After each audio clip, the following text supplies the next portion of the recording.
하여튼 오늘은 일기 신도시 이야기 좀 본격적으로 해보려고 합니다. 최근에 가장 네, 이 핫한 것 바로 네, 일기 신도시 아닐까. 네, 일기 신도시 얘기가 많이 나오죠. 네, 일기 신도시 뭐 얘기가 나오는 정도가 아니라 사실상 일기 신도시밖에 사람들이 관심이 없는 것처럼 느껴져요. 그 정도로 그런가요? 예, 네, 재건축에 대해서 특히 지금 뭐 주택을 물론 살 여력이 없는 분들도 있습니다. 뭐 그게 금전적인 이유든 세금 때문이든 아니면 규제 때문이든 뭐가 됐건 살 수 네, 없는 분들 같은 경우는 일기 신도시 말고 다른 방향을 많이 찾고 있는데 이거를 살 수 있는 상황에 있는 분들 같은 경우에는 네, 굉장히 지금 관심도가 많이 올라가 있고 또 네, 이제 LTV랑 DSR도 네. 풀어준다 그러더라고요. 그렇죠. 네, 그러면은 그 얘기도 이제 솔솔 나오더라고요. 네, DSR도 풀어주게 되면은 이게 과거에는 일기 신도시 중에서도 DSR에 안 들어가는 금액대, 그러니까 뭐 예를 네, 들면 군포나 부천 이런 쪽으로 좀 생각을 하는 분들도 있었는데 DSR을 풀어준다고? 그러면은 우리 네, 어차피 가는데 분당 갈까? 이런 얘기들 좀 네, 나오는 상황이 되고 있는 것 같아요. 네, 네, 네. 네, 두희님도 투자하시는 분들이랑 좀 많이 만나시죠? 네, 뭐 많이 요즘에 뭐 시국인지라 그렇게 많이 네네. 만나지 못하지만 연락은 하고 지내죠. 네, 네. 그러니까 뭐 카톡방이나 이런 데서 분위기는 어때요?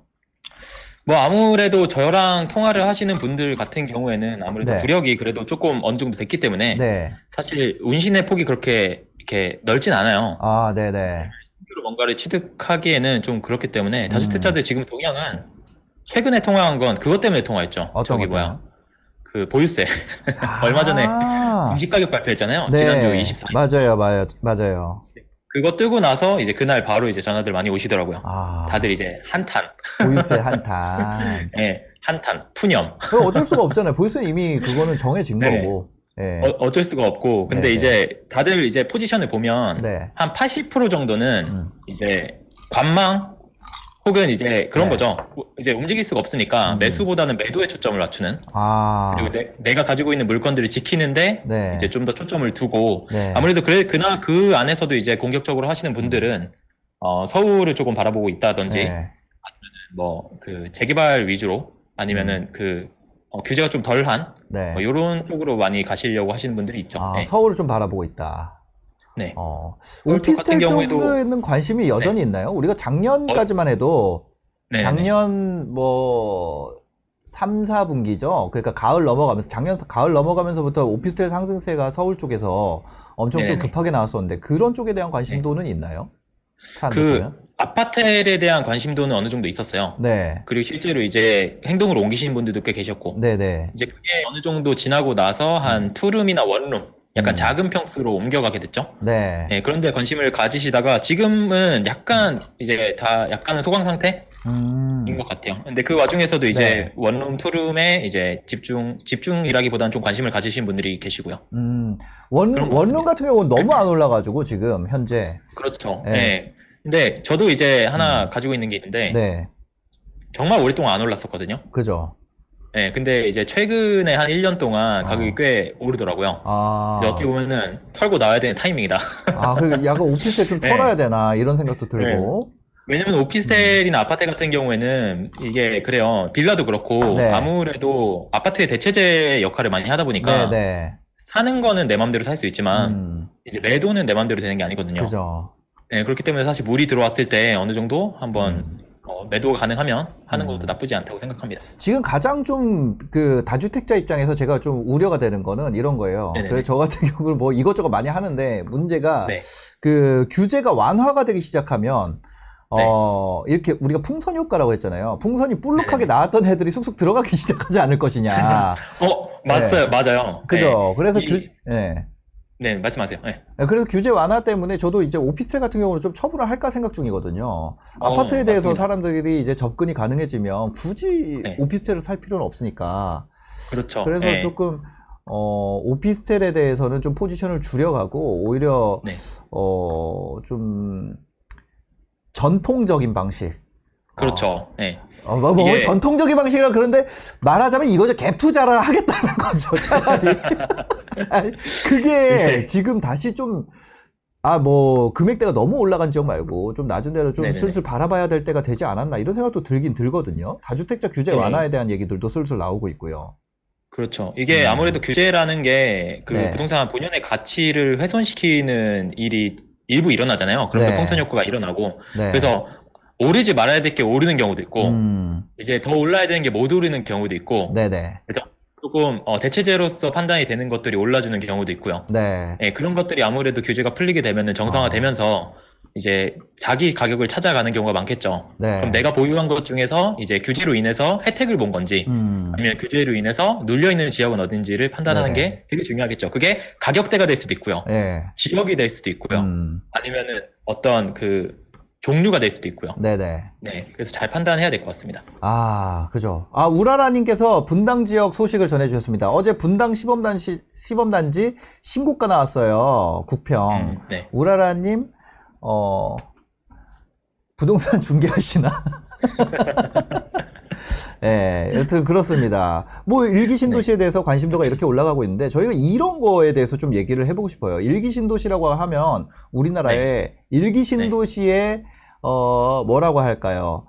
1등급, 2등급이라고 할까요? 하여튼 뭐라고 해야 되냐? 이 말이 진짜 애매해가지고 사는 동네 얘기다 보니까 분당과 일산이 있습니다. 사실상 일기 신도시에 어떻게 보면은 그런 뭐 1, 2등인데 네네네. 그 1, 2등의 격차가 좀 나잖아요.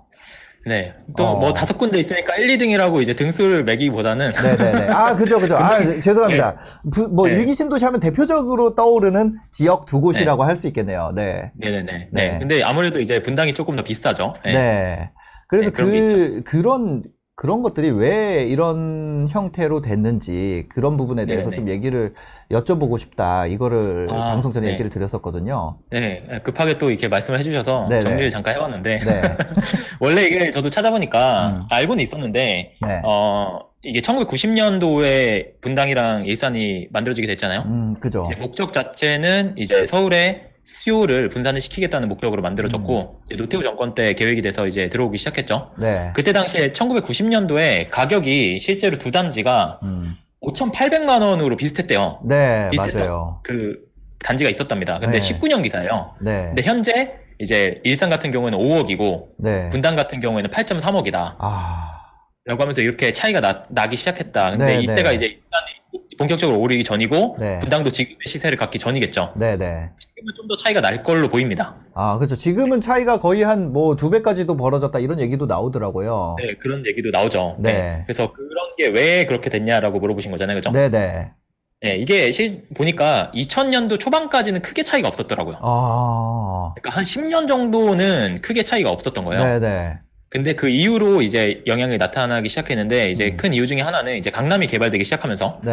이제 강남에 있는 재건축 단지들이 이제 가격이 이제 오르기 시작하면서 분당에 영향을 줬다라는 거고 네. 우리가 이제 입지를 평가를 할 때 보통 5가지를 이야기를 해요. 네. 그게 뭐냐면 첫 번째가 이제 일자리, 이제 두 번째가 교통, 이제 세 번째가 학군, 네. 그리고 네 번째가 이제 상권, 네. 그리고 다섯 번째가 플러스 알파로 환경 정도 보고 있거든요. 네네네. 이제 이게 골목대장님이 말씀하시는 아, 교주 1인작. 예. 네, 그렇죠. 예. 네. 근데 여기서 봤을 때 이제 거꾸로 보면은 환경적인 측면에서 봤을 때 네. 뭐 일산에도 이제 호수공원 있잖아요. 그죠.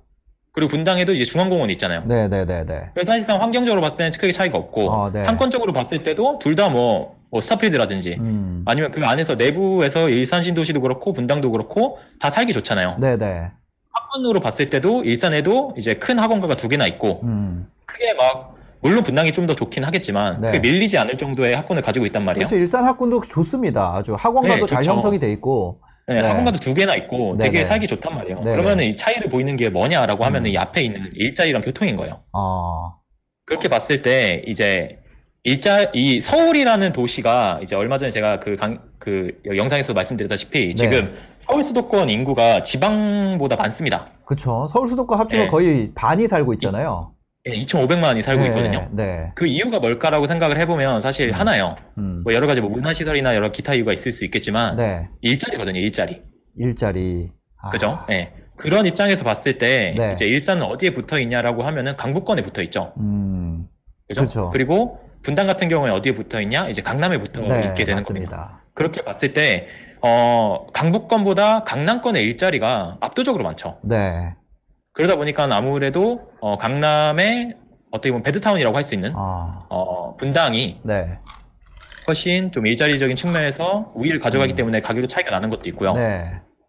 그리고 강남으로 가게 되는 그 교통편도 분당이 훨씬 더 잘 돼 있죠. 네네네.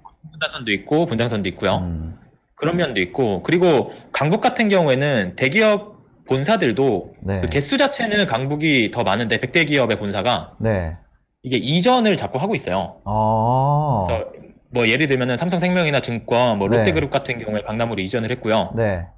뭐 삼성물산이나 두산그룹 같은 경우에는 분당 쪽으로 분사를 이전을 했습니다. 그리고 네. 플러스 알파로 분당 위쪽에 강남과 그 사이에 네네. 판교라는 데가 생겼죠. 아, 그죠, 그죠. 네, 근데 판교 자체도 일자리가 많다 보니까 네.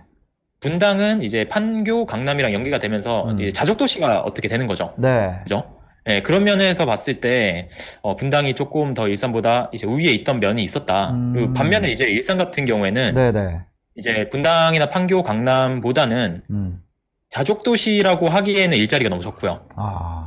이제 강북권의 베드타운의 역할을 하게 되는 거죠. 네네네. 네, 이런 측면에서 봤을 때 이게 붙어야 돼요. 두 번째로. 어떤 거요? 대체제가 생기기 시작합니다. 아. 분당 같은 경우에는 분당을 대체할 수 있는 도시가 어딨냐라고 생각을 해보면은 크게 떠오르지가 않아요. 위례. 그렇죠. 그렇게 위에 네. 붙어 있죠. 예. 네, 그 정도밖에 생각이 안 나요. 근데 일산 대장동. 같은 경우에는 예. 네? 어디요? 대장동이요. 대장동. 예. 네, 그렇죠. 예. 네, 몇 군데 있긴 하죠. 네네. 근데 이제 일산으로 오게 되면 일산보다 서울에 훨씬 더 붙어 있는 쪽에 오면은 삼송도 있고요. 행신, 향동. 원흥도 있고요. 네, 창릉도 있고 지축도 있고요. 예, 그죠. 그리고 일산 뒤 주변으로 보면은 김포도 있고요. 그죠. 검단도 있고요. 운정도 있고요. 네네. 여러 가지 일산을 대체할 수 있을 만한 택지지구들이 굉장히 많이 들어오기 시작한 거죠. 네네네. 그러면서 아무래도 수요가 분산되기도 하고 하면서 분당과 일산이 아무래도 차이가 조금 나기 시작하지 않았나. 네. 근데 이제 일산 같은 경우에도 네. GT가 들어오고 뭐 여러 가지 호재들이 많기 때문에 네네. 앞으로도 더 좋아질 거라고 생각합니다. 하지만 차이는 이런 데서 생기지 않나라고 생각을 합니다. 네. 네네.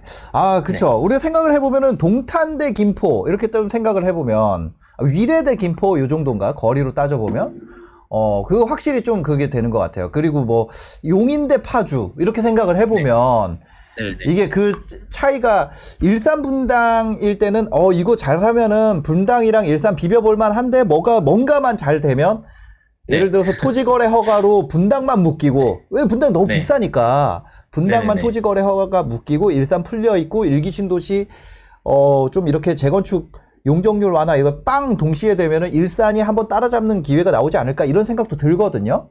근데 그거를 그 다음 급지로 생각을 해보면 파주 대 용인 이거잖아요. 근데 딱 생각을 해보면 확 벌어지는 것 같다 이런 느낌이 있긴 있네요, 확실히. 요렇게 생각해보면 되게 쉽습니다. 내가 분당에 살고 있는데 돈이 더 생겨서 다음 급지로 이동을 하고 싶은 거예요. 네네. 그러면은 갈 수 있는 데가 딱 거의 몇 군데로 정해진다는 거죠. 그 다음, 일산, 그러니까 지금 방금 이제 뭐 파주 용인은 일산 이전 거를 봤다면 일산 그 위에. 그렇죠. 일산 다음 상암이죠, 상암. 네, 그러면은 일산 같은 경우에는 대체제가 될 수 있는 곳들이 많다는 거죠.